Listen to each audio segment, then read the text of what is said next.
Oh my God! Peu avant 18 h, l'avion tire cette bannière. Quand tout à coup le Cessna va mal, le pilote lance cet appel de détresse presque inaudible.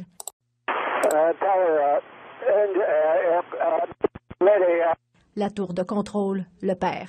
La dernière fois que je l'ai vu, il était à très basse altitude entre le pont Victoria et le pont Jacques-Cartier. Puis là, j'ai comme l'impression qu'il est peut-être arrivé malheur, voir si je suis capable de le rejoindre, parce qu'il me répond plus. Les secours se déploient en vitesse vers l'avion en flammes.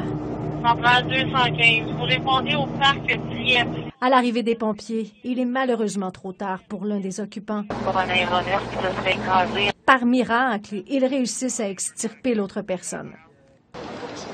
24 heures plus tard, des dizaines de témoins rapportent la même chose. L'avion a semblé avoir de la difficulté avec sa banderole et l'a largué avant de s'écraser. Les avions avec des bannières opèrent depuis un certain temps.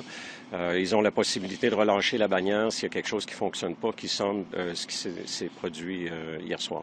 Le BST va donc tenter de répondre à plusieurs questions. Est-ce que la météo a pu nuire au pilote? Est-ce qu'il avait l'autorisation d'avoir un passager avec lui? Et la banderole était-elle trop longue? À première vue, on ne peut pas se pencher rapidement parce qu'il y a plusieurs genres d'exploitation. Donc, dépendant du régime d'exploitation de l'appareil, les passagers sont permis ou ne sont pas permis, puis ça va faire partie de notre enquête.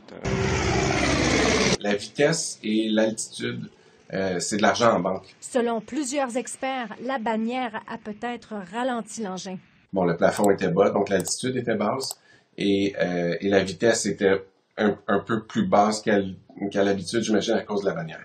Donc, il y avait les peut-être un peu. Le Bureau de sécurité des transports doit maintenant expertiser les outils de navigation de l'appareil en déplaçant l'épave à son laboratoire d'Ottawa. C'est le même avion qui avait, en 2006, atterri in extremis sur l'avenue du Parc en se faufilant au travers des voitures en mouvement.